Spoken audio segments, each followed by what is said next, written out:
Please explain why are you doing the protest today, Javed, and what are the issues that people need to know about? Yeah, actually we are organizing this protest against massive human rights violation in occupied Kashmir, where India is perpetuating all kind of atrocities and involved in organized genocide to suppress the freedom movement.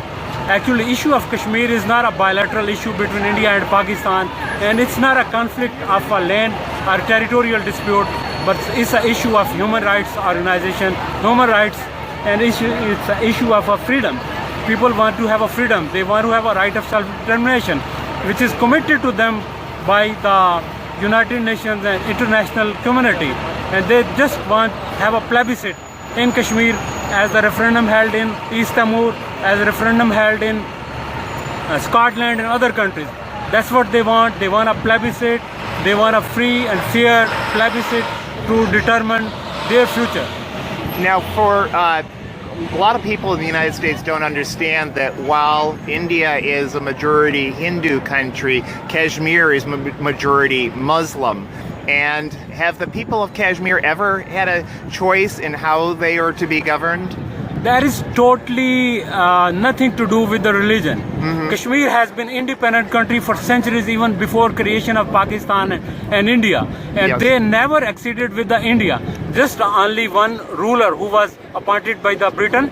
He fled to India because Kashmiris already started the freedom movement before partition of subcontinent, and he left the Kashmir, went to India, and India forced him to sign on accession. But later on, recently a Britain professor, Alistair Lamb, wrote in his book that there is no such instrument, even that ruler didn't sign any instrument of accession with India. And if he signed, suppose, still he was not elected leader. He don't have any right to decide fate of people by his signature.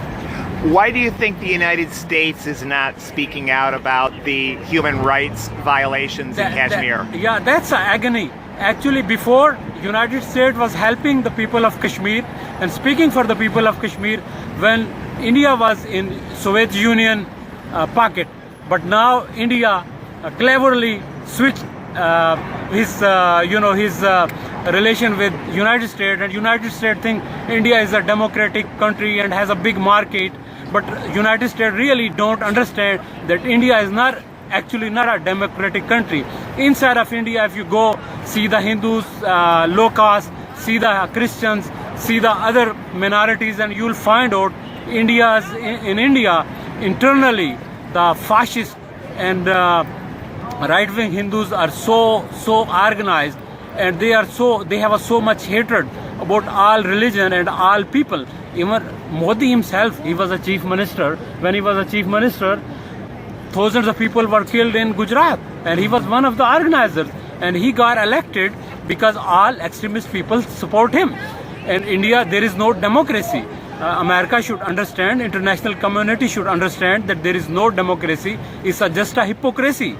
And internally they have still relations with Russia, and they are just deceiving America, and they are realizing America that they are important for America. Actually not. I think America should, beyond these capital interests and monetary benefits, America should support the human rights, as America found on the basis of human rights and civil liberties. Forefathers of America believe on civil liberties, and I think American government should follow those footsteps and support the people of Kashmir. What do you want the Obama administration to do in addition to that? I think Obama should appoint a special envoy for Kashmir and push the UN to appoint a special plebiscite advisor, as it was committed in UN resolutions, to implement the UN resolutions, because this is the old issue on the agenda of United Nations. All issues has been addressed, but it's never been addressed. This need to be addressed. The reason is India and Pakistan both have a nuclear arsenal now, and nuclear war can erupt any time, and that would be very disastrous for whole South Asia, for India and Pakistan, and for world at large. So it's very, very important issue, need to be addressed by the international community. And the UN resolutions that you're citing, what do they say?